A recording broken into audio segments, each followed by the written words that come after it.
Hello students. Today let me take up the second problem relating to the preparation of stores ledger. First of all, you have to take a lecture particulars. This topic is related to both FY BCom as well as TY BCom, and the topic is stores ledger or material management or material pricing or stock valuation as you may call. Then problem number, this is problem number 2 and it is being solved under first in first out method. This is solution. Every problem will be solved twice, 2 times. First method FIFO method and second method weighted average method. This problem number 2 will be solved firstly under first in first out method now, and later on tomorrow it will be solved under weighted average method. That is why this is solution number part 1, and under weighted average method that will be solution part 2. You may keep the same in mind. So without to save the time, I have already prepared the format pro forma of the stores ledger. वेळ वाचवण्यासाठी already तयार करून ठेवले मी सगळे. फक्त solution आहे ना बघूया. पहिला आहे की stores ledger, you may write the name of the businessman and so on. Stores ledger for the month of March 2018. हे सगळे लिहायचे शक्य नाही, कारण सांगतो हे जागेचा अभाव नाही. तुम्ही सगळे लिहा. Minimum level, maximum level, reordering level, name of the material, code number of material, हे सगळे प्रत्येक संदर्भात तुम्ही लिहून घेत असा. ओके, इथे याने सगळे लिहायचे शक्य नाही, कारण सांगतो जागा अपुरी आहे. त्यामुळे ना इथे stores ledger for the month of March 2018 म्हणायचे. तर त्या खाली ब्रॅकेटमध्ये first in first out method dash FIFO method म्हणायचं. पहिला हे प्रॉब्लेम नंबर 2 चा पहिला सॉल्युशन आहे first in first out method. Second solution असते वेटेड एव्हरेज मेथड नंतर. सो पहिला घेऊया की ते first March equal to purchases आहे. फर्स्ट मार्च परचेजेस आहे. GR नंबर वगैरे काही नाही, डॅश म्हणत येतं. त्यानंतर परचेजेस आहे किती आहे बघा. परचेजेस इक्वल टू 1200 युनिट्स आहे. 1200 युनिट्स आहे at the rate of 1200 units at the rate of ₹3.80. 3.80 each. Aggregating rupees किती झालं. 1200 into 3.80 अग्रिगेटिंग रुपीज 4560. 4560 सगळीकडे डॅश म्हणायचं. आणि बॅलन्स किती झाला मग. हे सेम आहे ना, बॅलन्स कॉलम मध्ये उचलून ठेवायचे. ते 1200 at the rate of ₹3.80 aggregating ₹4560. 4560 1200 unit आहे, प्रत्येकी ₹3.80. हे ओपनिंग स्टॉक ह्यामध्ये नाही. टोटल किती झालं 4560. आता नंतरचं तारीख कोणते ह्या प्रॉब्लेम मध्ये 6 तारीख आहे. 6 तारीख किती आहे बघा. 6 तारीखला इक्वल टू सेल्स आहे. 6 तारीखला 2018 मार्च 6 तारीख इश्यूड आहे अथवा सेल्स आहे. सेल्स कॉलम मध्ये घ्यायचं. MRN नंबर तरी नाही, सेल्स कॉलम मध्ये घ्या. किती युनिट्स आहे ना सेल्स आहे बघा. Sales equal to 300 units. 300 units किती रेट अप्लाय होणार. 3.80. 3.80 किती झालं. 3.80 300 युनिट्स इंटू 3.80 इक्वल टू 1140. किती रक्कम आहे. 1140 येतो. 1140 रुपीज. राहिलेले किती आता 1200 युनिट वजा 300 unit equal to 900 unit. Rate आहे ना सेम आहे 3.80. 900 इंटू 3.80 ₹3.80 इक्वल टू 3420. 3420 येतं. हे बायला बॅलन्स झालं 3420. आता मार्च 7 तारीखला कोणती एंट्री आहे. मार्च 7 ला कोणती आहे, किती आहे बघा. इक्वल टू परचेजेस आहे. मार्च 7 ला परचेजेस आहे. परचेजेस कॉलम मध्ये लिहायचे. परचेजेस इक्वल टू किती खरेदी आहे बघा. 7 ला 600 युनिट आहे. 600 युनिट खरेदी केलो आम्ही. प्रत्येकी किती ₹4 पैसे ला खरेदी इक्वल टू किती झालं 2400 रुपीज येतो. इथे काहीच नाही इश्यूड वगैरे. आणि बॅलन्स इक्वल टू किती, ह्याचा रेट वेगळं आणि ह्याचा रेट वेगळं, लॉट वेगळा आहे. आधी ओल्ड स्टॉक लिहायची तर 900 units at the rate of rupees 3.80, 3420. आणि आता खरेदी केलेली लिहा किती 600 युनिट आणि किती ₹4 पर युनिट, ₹4 पर युनिट आणि अग्रिगेटिंग ₹2400. हे कॉमन मार्क पाहिजे तर एकच त्याला आहे. आता कॉमन मार्क नाही ते तुम्ही मारू शकता कुठेही एकदा कॉमन मार्क मारायचे ते. राईट. आता 900 युनिट 3.80 आणि 600 युनिट 4 त्या रकमाने किती लिहिलो आम्ही ते. नेक्स्ट आहे आता तारीख 9 आहे. तारीख 9 थोडं बघून आहे ना, इथे एक लाईन सोडून इथे लिहायचं 9 तारीखला.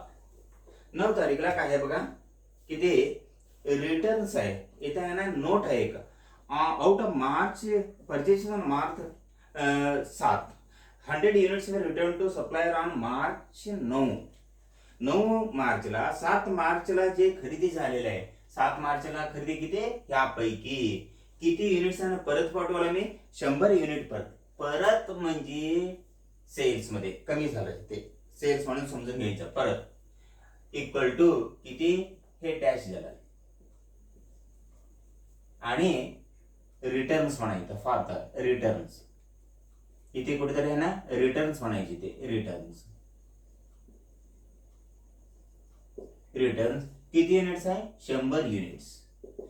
त्या तारीखला म्हणजे 7 मार्च खरेदीपैकी 100 युनिट म्हणजे ह्या 700 पैकी 100 युनिट त्याला रेट किती आहे 4 युनिट 4.00. त्यानंतर 400 रुपये राहिलेले किती आधी 900 लिहा 900 किती 3.80 3420 आणि उरलेले किती आता ह्या 600 पैकी 100 युनिट कसं झाल्यानंतर 500 युनिट आणि किती आहे रेट 4 रुपये 4.00 किती 2000 रुपये. कॉमन मार्क मारायचे म्हणजे 9 तारीखला किती झालं 9 तारीखला इक्वल टू 3420 आणि 2000 झालं. आता नेक्स्ट आहे आता मार्च 12 इक्वल टू किती मार्च 12. त्या तारीखला काय आहे बघा ट्रान्झॅक्शन मार्च 12 ला इश्यूड इक्वल टू 200 युनिट आहे. इश्यूड आहे ना डायरेक्टली इथे घ्यायचं. आता किती इश्यूड इक्वल टू किती 200 युनिट आहे किती 200 unit. First in first out असल्याने फर्स्ट कोणते लॉट आहे 900 आहे त्यापैकी 200 घ्या किती 3.80 200 गुणले 200 इंटू 3.80 इक्वल टू रक्कम किती झाला इक्वल टू ₹760. राहिलेले किती आता 900 वजा 200 equal to 700. Rate applicable equal to 3.80. 700 गुणले 3.80 बघा 700 गुणले 3.80 इक्वल टू 2660. आता 500 युनिट आहे ते तसंच आहे त्यामधून काही वजा झालं नाही आता बेरीज सुद्धा झालं नाही 500 युनिट लिहा. आता सेकंड लॉट आहे ते तसंच आहे. Second lot is intact it is as it is hence no change write it as it is. 500 units at the rate of ₹4 per unit equal to 2000 rupees. Common mark मारा एका तारीखचा ना 2 lot म्हटल्यासारखं right. आता next one 12 झाल्यानंतर आता 20 तारीखला काय आहे बघा 20 तारीखला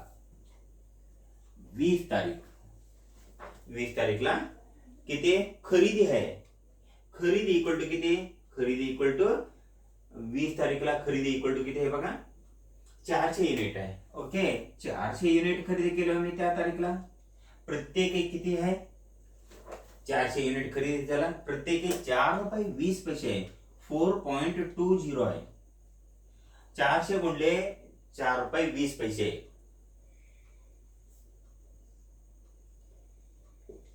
किती आहे 400 इंटू 400 1680 येतं किती 1680 रुपीज 400 इंटू 4 रुपये 20 पैसे इक्वल टू 1680 आणि सेल्स काही नाही स्टॉक लिहू आता स्टॉक लिहिताना काळजी घ्यायला पाहिजे पहिला स्टॉक आहे दुसरा स्टॉक आहे आता खरेदी केलेले तिसरा लॉट आहे फर्स्ट लॉट लिहा सेकंड लॉट लिहा थर्ड लॉट आता लिहायचं ह्या क्रमाने घ्यायचं त्या ज्या क्रमाने आले त्यामुळे ह्या मेथडचं नाव काय first in first out method म्हणतात पहिला स्टॉक लिहायचं 700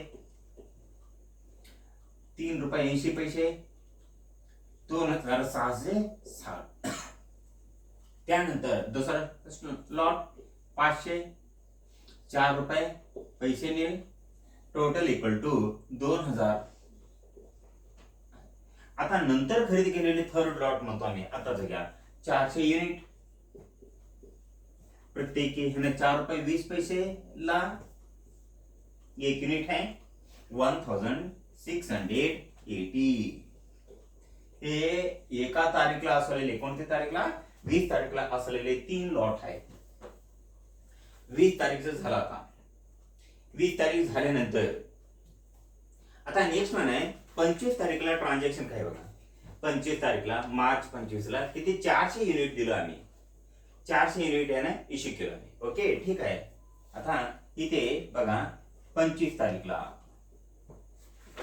तारीखला किती 400 युनिट इश्यू करतो 400 युनिट इश्यू राईट 400 युनिट हे 400 युनिट आहे ना फर्स्ट इन फर्स्ट आउट असल्याने फर्स्ट लॉट कोणते त्यापैकी घ्यायचे किती 400 युनिट त्या लॉटचा रेट किती 3 रुपये 80 पैसे 3 रुपये 80 पैसे 3.80 equal to 400 into 3.80 equal to किती 1520 किती 1520 राहिलेले किती आता 700 वजा 400 इक्वल टू 300 युनिट आणि प्रत्येकी किती 3 रुपये 80 पैसे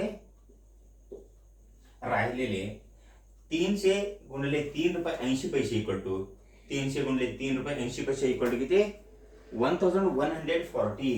1140 त्यानंतर आता नंतर 700 पैकी 400 गेल्यानंतर 300 500 आणि 400 आहे ते तसंच आहे 500 युनिट गुणिले 4 रुपये प्रत्येकी रेट आहे इक्वल टू 2000 झालं त्यानंतर लास्ट लॉट इक्वल टू किती 400 युनिट गुणले 4 रुपये 20 पैसे टोटल इक्वल टू 1680 एका तारीखचं 3 लॉट नेक्स्ट आता 25 झाल्यानंतर किती 29 आहे डायरेक्टली 29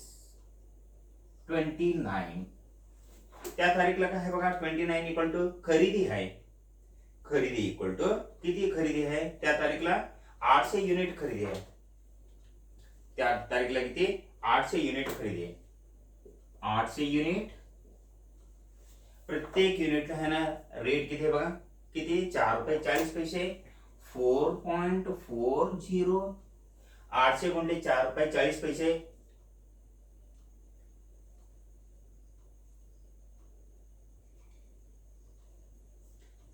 रुपीज 3520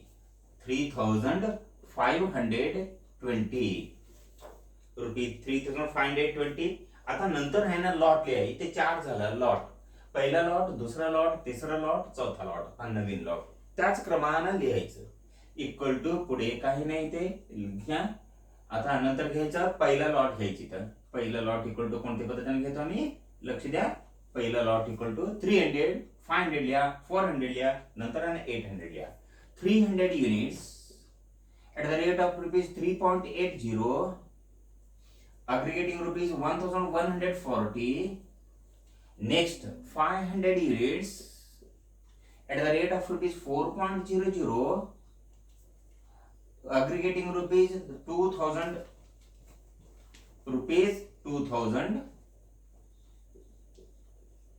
त्यानंतर 400 युनिट आहे थर्ड लॉट. 400 युनिट 4.20 अग्रिगेटिंग ₹1680. आता खरेदी केलेले बघा कोणते 800 युनिट नंतर आहे. 800 युनिट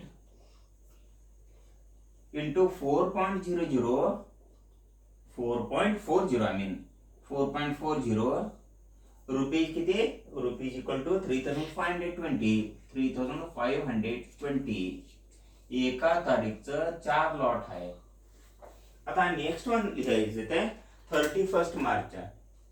मार्च 31 मार्च किती 31 आणि लिहायचे मार्च 31 मार्च. 31 मार्चला ट्रान्झॅक्शन कोणते आहे. इश्यूड इक्वल टू 300 युनिट्स आहे. इश्यूड इक्वल टू 300 युनिट्स आहे. ओके ठीक आहे. इश्यूड 300 युनिट्स आहे. 300 युनिट्स हे पहिला लॉट आहे ना 300 आहे. 300 बरोबर आहे ना मॅच होतो ते तेवढे इश्यू करा. फर्स्ट आउट आहे ना. फर्स्ट कोणते हे आहे ते घ्यायचं. 300 युनिट्स इंटू 300 युनिट्स किती 300